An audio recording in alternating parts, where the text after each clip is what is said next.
नमस्कार दोस्तों, मैं जयचंद झा स्वागत करता हूं यूट्यूब चैनल IT सॉल्यूशन में।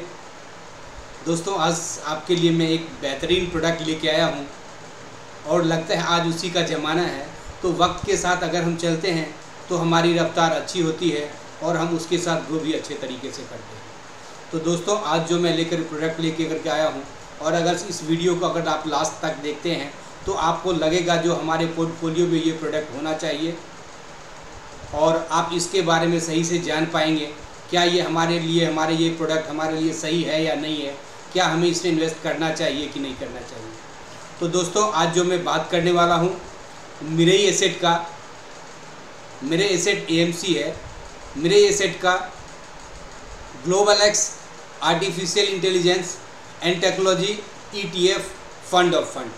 दोस्तों, आज के डेट में आप जानते हैं आर्टिफिशियल इंटेलिजेंस का क्या ज़माना है और क्या बेहतरीन यूज़ है। इसको लगता नहीं है जो मुझे ज़्यादा आपको बताने की ज़रूरत है। आप मेडिकल लाइन में हो, रोबोटिक सर्जरी के बारे में आपने जाना होगा, आपने चैट बोर्ड के बारे में जाना होगा, आपने गूगल मैप का ज़रूर यूज़ किया होगा। शायद ही कब वही हम लोग होंगे जो गूगल मैप का यूज़ नहीं कर रहे होंगे। सोशल मीडिया में इसका बेहतरीन है, लॉजिस्टिक में इसका बेहतरीन यूज़ है। तो दोस्तों, इस प्रोडक्ट को, और ये जो प्रोडक्ट है मोस्टली डेवलप कंट्री में ज़्यादा यूज़ होता है। तो ये जो इन्वेस्टमेंट होगा, आप जो इसमें इन्वेस्टमेंट करेंगे, ये मोस्टली डेवलप कंट्री में होगा, काहे कि वहाँ पे ये लोग इनकी सिस्टमेटिकली ग्रो इनकी ज़्यादा हुई है, इनकी यूटिलाइजेशन इनका ज़्यादा होता है।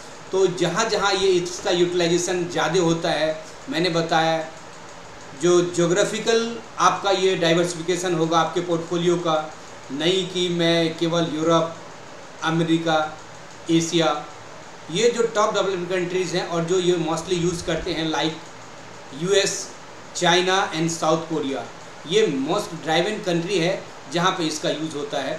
तो दोस्तों, इसके बारे में अब मैं आपको डिटेल में थोड़ा सा बता रहा हूँ और आप देखिए अपने आप को कहाँ रिलेट कर पाते हैं। हेलो फ्रेंड्स, जैसा कि मैं बात कर रहा था आपको Mirae Asset global X artificial intelligence and technology ETF fund of fund. दोस्तों, अगर आज के ज़माने में वक्त के साथ आप चलेंगे तो आपकी रफ्तार भी अच्छी होगी और आप अपने गोल को भी अचीव करेंगे। तो दोस्तों, जैसा कि मैं बता रहा था, ये फंड जो है आर्टिफिशियल इंटेलिजेंस का आज के वक्त का दौर है और आज इसी का वक्त है। एक जमाना था जब टेलीफोन आया था, शायद आपने सोचा होगा उस टेलीफोन ने क्या हमारे लाइफ में, टेलीफोन जब आया था तो हमारे लाइफ में क्या, ये मैं उसको आपको दिखा रहा हूँ। मैं केवल इंडिया की बात नहीं कर रहा हूँ, ये इंटायर द ग्लोब की बात कर रहा हूँ। 1860 के आसपास में जब कंबस्शन इंजन आया था, 88 में इलेक्ट्रिक लाइटिंग का जब हुआ था, आप अनुमान लगा सकते हैं, और 23 में टेलीविजन आया था हमारे कंट्री में। इवन आपको लास्ट बाद में आया था, लेकिन मैं इंटायर द ग्लोब की बात कर रहा हूँ। और 71 में सेमी माइक्रो प्रोसेसर आया था, जब ये कंप्यूटर का जमाना आया था, और ये क्या बदलाव लाया हमारे यहाँ 2000 में आया था, और ये क्या बदलाव लाया था आपको पता होगा। और 77 में मोबाइल आ गया था हमारे यहाँ, लेटेस्ट इवेंट की बाद में आया। लेकिन मोबाइल ने क्या इनोवेशन किया, एक छोटी सी कंपनी, एक केवल मोबाइल प्रोड्यूस करने वाली एक एप्पल आज के डेट में दुनिया का नंबर 1 कंपनी बन गया था। तो आप इंटेलिजेंस का क्या जमाना है और टेक्नोलॉजी का क्या देख सकते हैं। इसके बाद 90 में आ गया इंटरनेट, और इंटरनेट के बारे में बताने की मुझे ज़रूरत नहीं है। आज के बिना आप अपने आप को लाइफ को विदाउट इंटरनेट का सोच के देख सकते हैं। दोस्तों, इसी तरह आगे ये आर्टिफिशियल इंटेलिजेंस का वक्त आएगा और हमें सोचने पे मजबूर कर देगा। अगर हम उसके साथ चलेंगे, एक वक्त ऐसा आएगा जो हमें बेहतरीन रिटर्न, बेहतरीन पोर्टफोलियो डाइवर्सिफिकेशन प्रोवाइड करवाएगा। दोस्तों, मैं इसी को लेकर के आया था। दोस्तों, अगर मैं आज इसकी बात करूं, ये जो यूज होता है, ये artificial intelligence is creating reshaping product. ये प्रोडक्ट को रीसेप करता है। ये हमारे लिए क्या होता है, प्रोडक्ट या कोई भी टेक्नोलॉजी क्या होता है, हमारे असिस्ट करता है, हमारे लाइफ को इजी बनाता है, ईज ऑफ डूइंग को इजी बनाता है। आप स्मार्ट असिस्टेंट्स का आपने बोले, अपने मोबाइल जरा हमारा पोस्टपेड कर दो, अलार्म सेट कर दो, कॉल लगा दो। चैटबॉट अगर हम करते हैं तो चैटबॉट के बारे में आप जानते होंगे, जो मैं किसी से चैट करता हूं तो लगता है हमारे सामने कोई शख्स बैठा हुआ है, जबकि वैन वहां पे कोई कंप्यूटर आर्टिफिशियल इंटेलिजेंस बैठा हुआ है जो हमारे क्वेश्चन का जवाब देता है। फेशियल रिकॉग्निशन आपने देखा होगा, अपने भी इंडियन एयरपोर्ट पे भी यहाँ फेशियल रिकॉग्निशन चालू हो गया है। स्पीच रिकॉग्निशन ये ऑलरेडी आपके मोबाइल में होगा। और नेविगेशन का दोस्तों इसके बारे में बताने की जरूरत नहीं है, नेविगेशन आप जानते होंगे। सपोज कीजिए यहाँ से यूएस जाना है, यहाँ से आपको मुंबई जाना है, दिल्ली से मुंबई जाना है, तो आप करेंगे क्या करेंगे, आप उसमें लिखिए दिल्ली से मुंबई, तो प्लेन का ये टाइम है, रेल का ये टाइम है, बाई कार जाएंगे तो ये टाइम है। ये क्या है, आर्टिफिशियल इंटेलिजेंस, ये कैलकुलेट करके हमें इमीडिएट बता देता है। इसी तरह सेल्फ ड्राइविंग कार है, इसके बारे में एक अलग से वीडियो बनाऊंगा। वर्चुअल रियलिटी, आपने गूगल का इसके बारे में क्या चीज है ये आप शायद जानते होंगे, नहीं तो दूसरे वीडियो में आऊंगा इसके बारे में बताऊंगा। अनमैन ड्रोन, अनमैन ड्रोन वो चीज है जो आपने शायद यूएस में यहाँ पे चालू भी हो गया है। यूएस में वहाँ पे अमेजोन जो है वो चालू कर देता है, डिलीवरी चालू कर दिया है ड्रोन से। जहाँ पे हम जा नहीं सकते वहाँ पे ड्रोन के द्वारा आज के डेट में इंडियन आर्मी भी यूज कर रही है। स्मार्ट होम, अगर हम घर से निकलते हैं तो लाइट ऑफ हो जाएगी, आते हैं तो एसी चालू, लाइट चालू, विंडोज के हिसाब से। मालवेयर डिटेक्शन, दोस्तों ये वो चीज है जहाँ पे आर्टिफिशियल इंटेलिजेंस बेहतरीन तरीके से यूज हो रहा है और हमारे लाइफ को इजी बना रहा है। इसी तरह e commerce, internet surfing, algorithmic trading, gaming में शायद दोस्तों आपको पता होगा, health care innovation, cyber security और automotive trade technology, transport and logistic, industry automation और दोस्तों सोशल मीडिया के बारे में आपको बताने की जरूरत नहीं है। दोस्तों ये तो हुआ इसका जो यहाँ यूज होता है। और दोस्तों ये जो हम यूज कर रहे हैं ये टेक्नोलॉजी कहाँ पे यूज होता है, जो डेवलप कंट्री है। मैंने बताया आपके पोर्टफोलियो का डाइवर्सिफिकेशन जो होगा इंटायर द ग्लोब होगा, बियॉन्ड द ज्योग्राफी होगा, केवल इंडिया की नहीं बात करो। ये जो टेक्नोलॉजी यूज होता है मोस्टली कहाँ पे यूज होता है, यूएस में यूज हो रहा है, साउथ कोरिया में यूज हो रहा है, वेस्टर्न यूरोप में यूज हो रहा है, चाइना में यूज हो रहा है। तो ये आपको जो पैसा लगेगा ये मोस्टली उसी कंपनीज में लगेगा जो ये R&D में जो आगे हैं, जिनके पास रिसर्च ज्यादा है, जिनके पास पेटेंट ज्यादा है।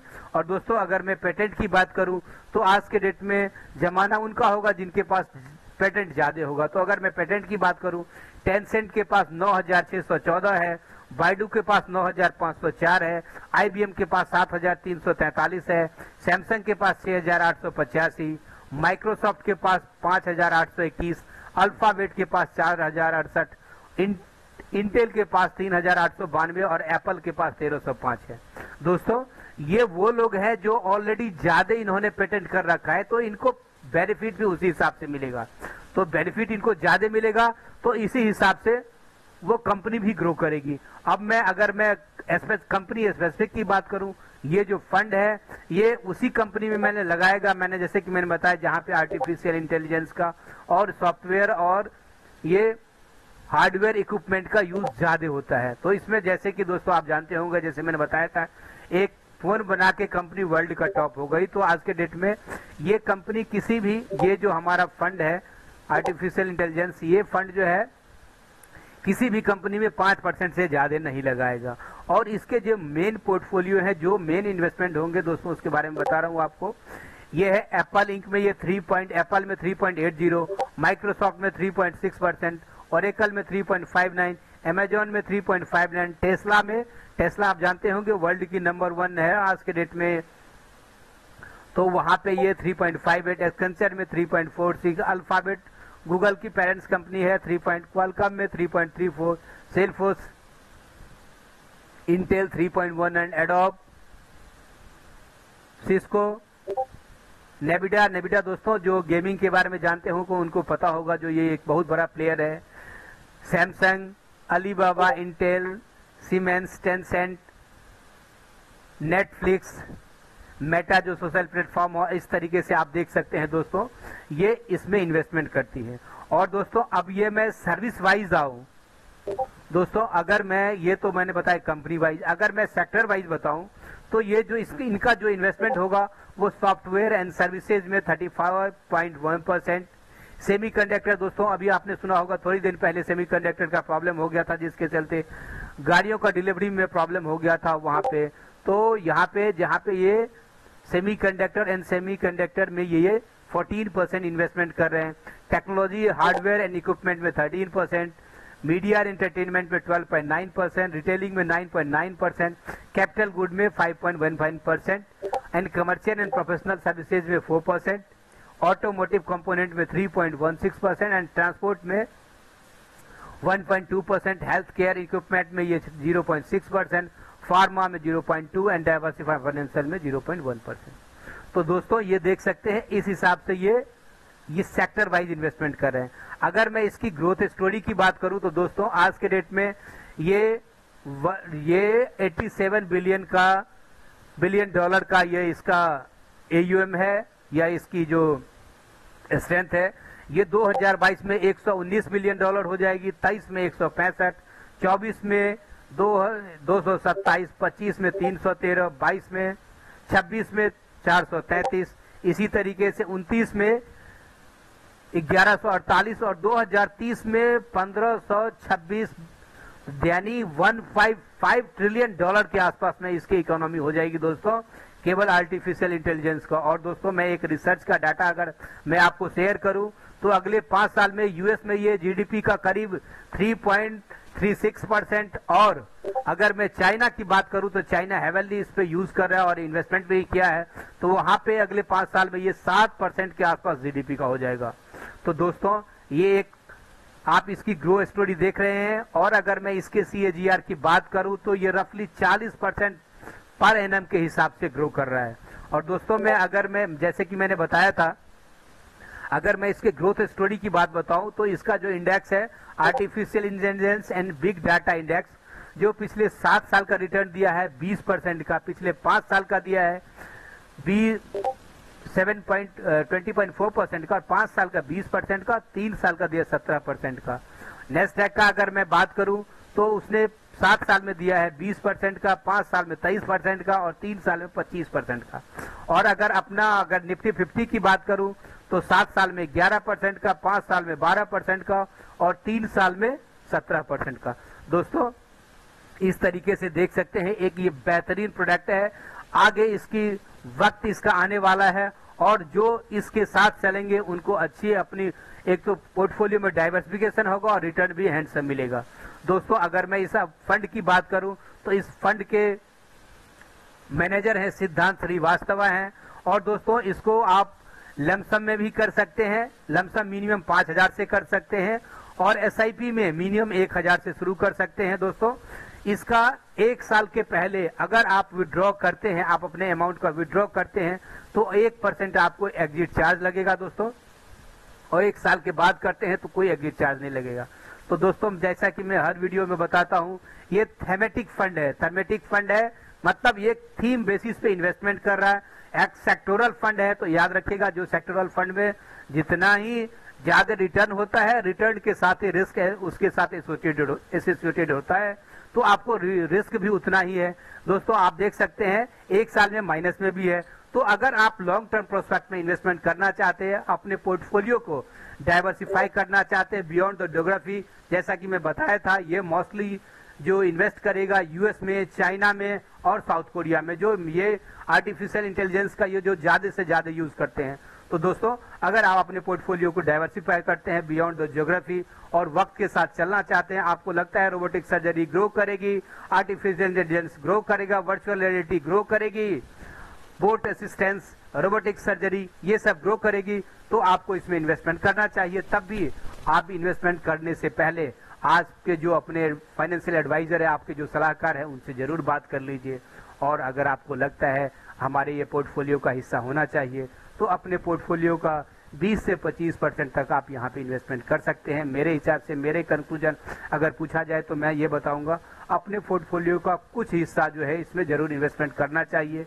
वक्त क्या होगा, अगर मैं इसकी बात करूं तो पिछले 1 साल का अगर ये बात करूं तो ये करीब 30% दिया है, तो मैं 30 से 40% का रिटर्न यहाँ पे आ रहा है। तो आप यहाँ अपने पोर्टफोलियो का 20 से 25% तक यहाँ पे इन्वेस्टमेंट कर सकते हैं और एक बेहतरीन रिटर्न आप यहाँ पे पा सकते हैं।